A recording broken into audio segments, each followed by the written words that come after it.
투자자 여러분 안녕하십니까? 6월 14일 토요일 아침입니다. 늦었지만 금요일 코스피 시황 하겠습니다.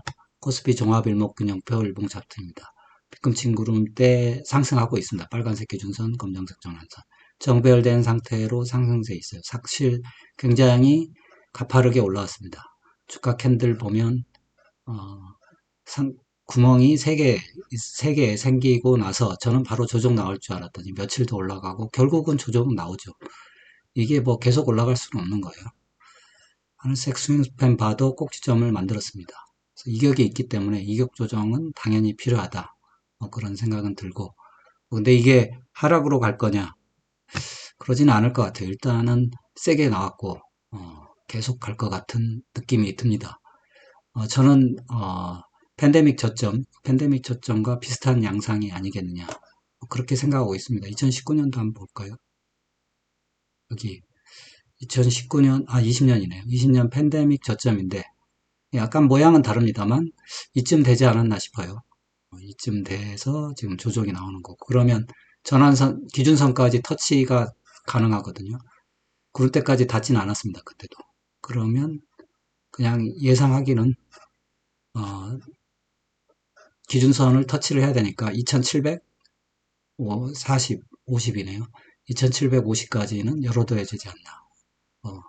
2020년도 팬데믹 저점의 상승, 어, 그때를 기준으로 한번 생각을 해봤습니다. 이따 피보나치도 한번 해볼게요.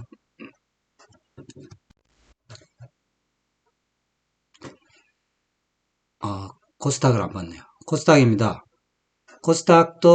코스닥은 사실 조금, 이번에 고점을 그래도 결국은 돌파를 했네요. 결국 돌파하고 바로 무너졌는데, 코스닥은 코스피보다는 상승이 좀 덜하긴 합니다.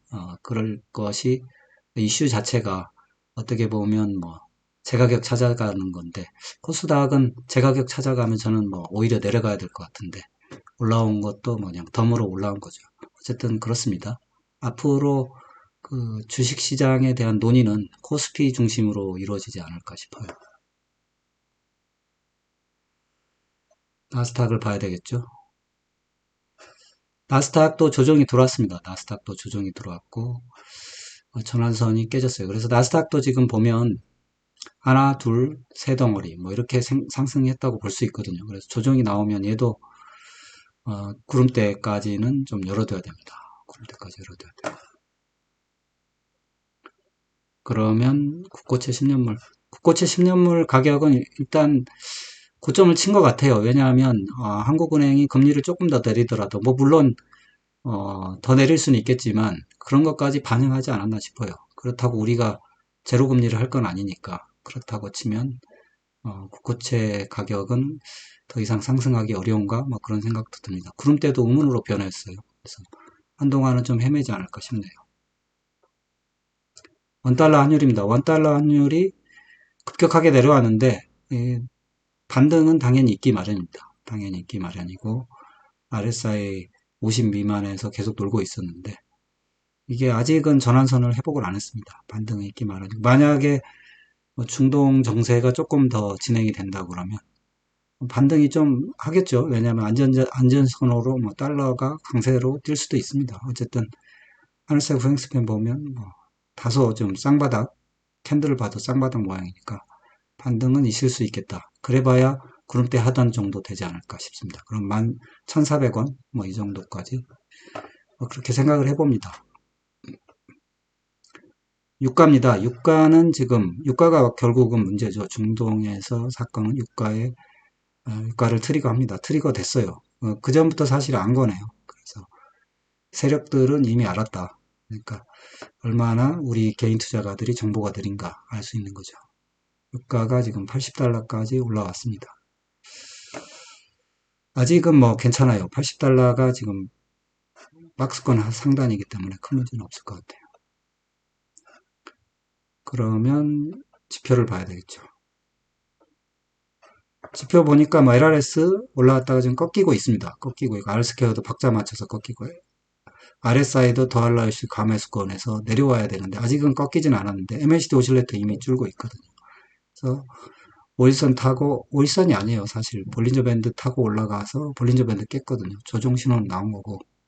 결국은 이제 5일선을 깨느냐, 아니면 계속 뭐, 치고 가느냐, 갈 수도 있습니다. 갈 수도 있는데, 예전에 2020년도에를 보면, 조종은 당연한 거 아닌가 싶은데, 저는 이쯤 되지 않나 싶어요. LRS 올라왔다가 하락하고, 하락을 그냥 버티다가 반등한 다음에 재차 지금 조정이 나왔거든요. 조정 양상도 비슷해요. 처음 1차 상승 때는 거의 가격 조정이 없었고, 2차 상승 때 가격 조정이 있었습니다. 이때 2차 상승한 거에 61.8%를 되돌렸어요. 되돌렸고, 지금 보면은 다 비슷하죠. 그때랑 상황이. LRS가 0 근처까지 떨어졌다가 반등하고, 지금 꼭지 만들고 떨어지는 것까지. 비슷합니다. 근데 이거가 뭐 얼마나 조정이 나올 거냐. 1차 조정 때도 가격 조정이 거의 안 나왔어요. 네, 2차도 그럴 거라고 생각하는 거는 오산이죠. 그리고 21선까지 떨어지더라도 2700선이에요. 그러니까 이번에는 가격 조정이 좀 세게 나올 수도 있다. 그렇게 생각하는 게 맞습니다. 스토캐스틱을 보면 단기가 일단 데드크로스 났는데 중기하고 장기는 아직도 계속 갈 수 있는 것 같은데 이것도 2020년도 걸 보겠습니다. 보면은 단기 데드크로스 나고 중기도 곧 데드크로스가 납니다. 그래서 중기 데드크로스 나는 거 보면 확연히 이제 드러나겠죠. 장기까지 바로 나니까 급격하게 내려옵니다. 그럴지 예상을 항상 틀리니까 여기서 뭐 바로 말아 올릴 수도 있겠죠. 그런 거는 세력의 의지인데 기술적으로는 그렇다 이런 말씀을 드립니다. 수급을 살펴보겠습니다. 수급을 보면 외국인이 사서 올렸고 마지막에 이 외국인이 쳐 올린 겁니다. 흥분시켰고 그 다음에 지금 조정이 들어온 거죠.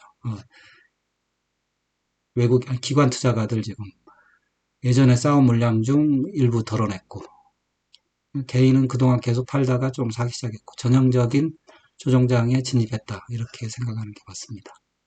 캔들 차트 한번 볼게요. 캔들 차트 월봉 보니까 월봉이 6월달에 월봉이 너무 커요. 그래서 꼬리가 달릴 수 있겠죠. 캔들 차트 주봉입니다. 5월이 아니고 6월이죠. 주봉도 보면 이번 주에 좀 너무 높게 갭으로 출발한 게 조금 조정에 화근이 되는 것 같아요. 조금 사실 주초부터 조정받았으면 조금 나았을 텐데 어쨌든 거래는 폭발했습니다만 꼬리 달고 밀리는 모습 고점에서 밀렸습니다. 그래서 조정이 나오는 거는 뭐 어쩔 수 없다. 우주선하고 이미 너무 떨어져 있어요. 캔들 차트 일봉입니다. 일봉 보니까 구멍이 생겼죠. 30 그리고 몇 발짝 못 가서 바로 조정이 나왔습니다. 음봉 떨어지면서 거래도 사실 이게 떨어졌거든요. 누가 봐도 이거는 꼭지 캔들 모양이 나왔습니다.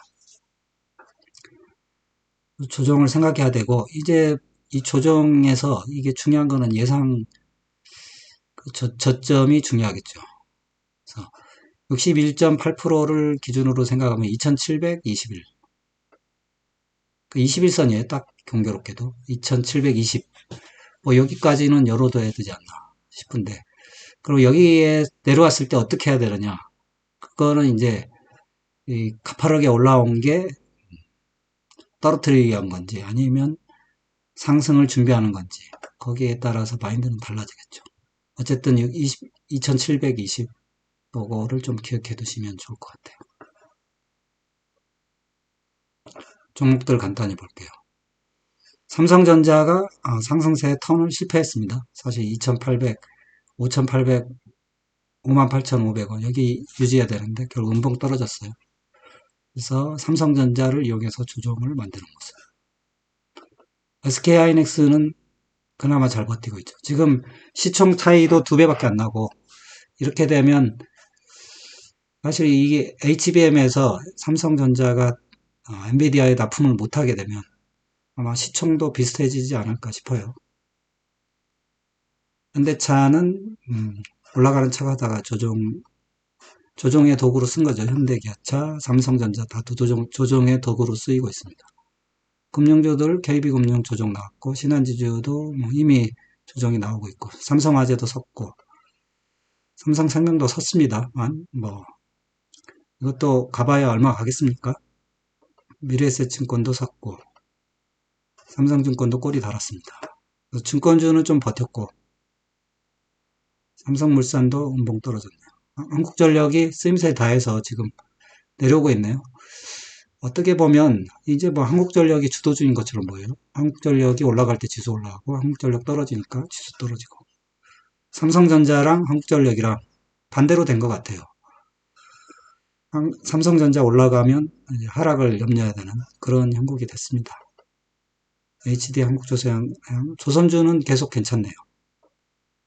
크래프톤 행보, 삼성바이러스 행보, 셀트리온 뭐 올라가는 척 하다가 사실 그냥 한번 따라 올라가 본 거죠. 카카오는 뭔가 조금 뭐 그룹 차원에서 이슈가 있었는지 모르는데 어쨌든 이게 대단한 상승은 아니에요.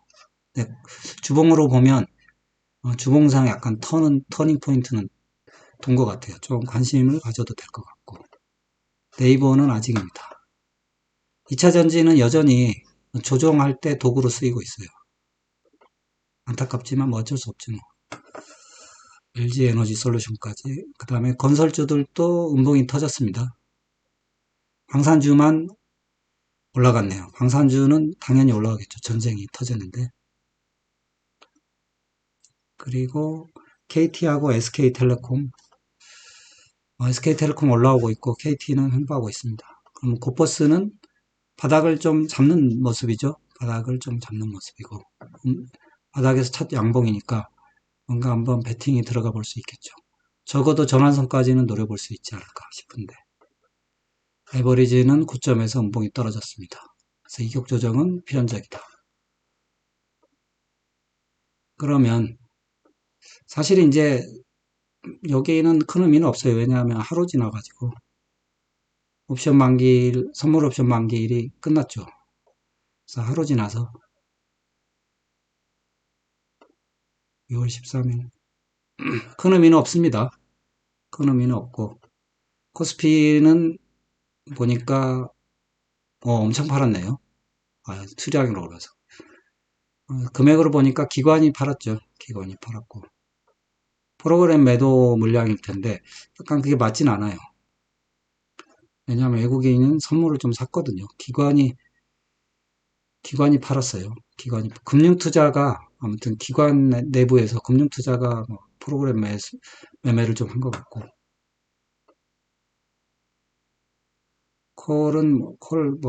큰 의미는 없습니다. 그래서 큰 의미는 없는 일단은 이제 시작이니까 앞으로 어떻게 될지 이번 7, 8, 9 어떻게 될지 좀 지켜봐야죠. 이걸로 마칠게요.